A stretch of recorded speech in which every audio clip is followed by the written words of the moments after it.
చిమ్మపూడి శ్రీరామమూర్తి గారు అందించిన భయమే భయానక వ్యాధి. జీవితంలో మనిషిని పీడించే మహాశాపం భయం.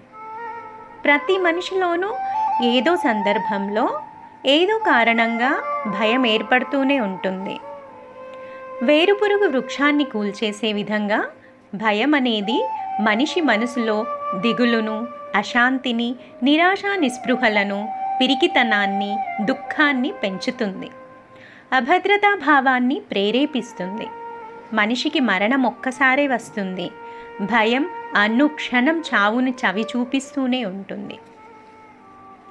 భోగాలను అనుభవిద్దామంటే అవి అతిగా పరిణమించి వ్యాధిగ్రస్తుణ్ణి చేస్తాయేమోనని భయం.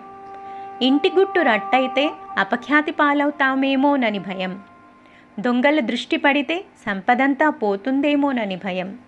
దొడ్డిదారిన పదవి పొందితే ఆ పదవి ఎవడైనా ఎసురు పెడతాడేమోనని భయం.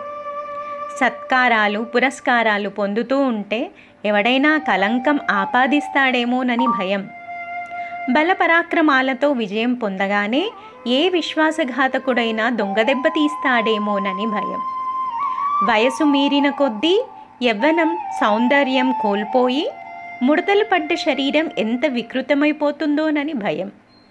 ఇలా ఏదో విధమైన భయం మనిషిని అనుక్షణం కుంగదీస్తూనే ఉంటుంది అని భర్తృహరి పలు సందర్భాల్లో చెప్పారు. సామాన్యుడి నుంచి మాన్యుడి వరకు ఈ భయానక వ్యాధి బాధిస్తూనే ఉంటుంది. ఇక మరణ భయాన్ని మించిన భయమే లేదు. అది నీడలా వెంటాడుతూనే ఉంటుంది.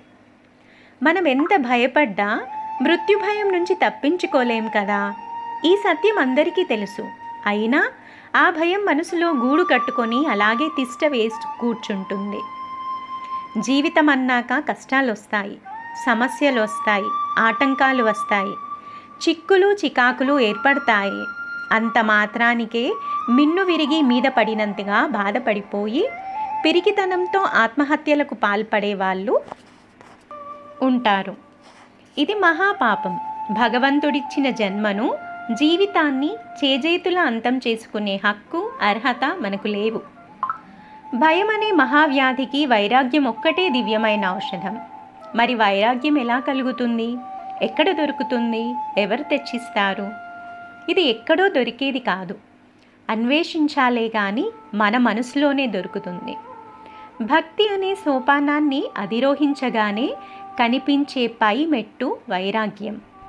భక్తి శాంతినిస్తుంది, సంతృప్తినిస్తుంది, ధైర్యాన్ని ఇస్తుంది, ఆత్మవిశ్వాసాన్ని ఇస్తుంది, వివేకాన్ని, జ్ఞానాన్ని ఇస్తుంది.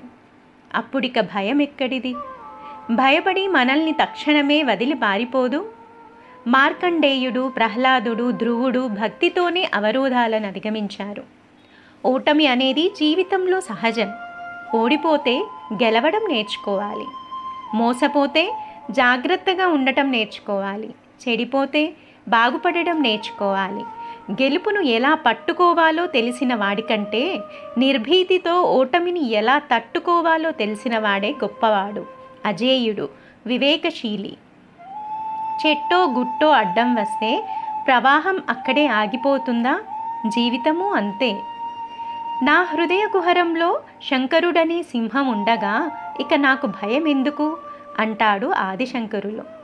గజేంద్రుడి భయానికి భక్తే దివ్య ఔషధం.